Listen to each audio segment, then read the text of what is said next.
सदा सर्वदा योग तुझा घडावा, तुझे कारणी देह माझा पडावा. उपेशू नको गुणवंता अनंता, रघुनायका मागणे हेची आता. जय जय रघुवीर समर्थ.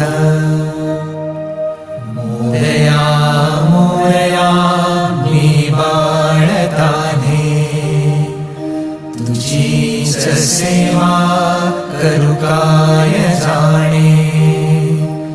अन्याय माझे कोट्यानुकोटी, मोरेश्वरा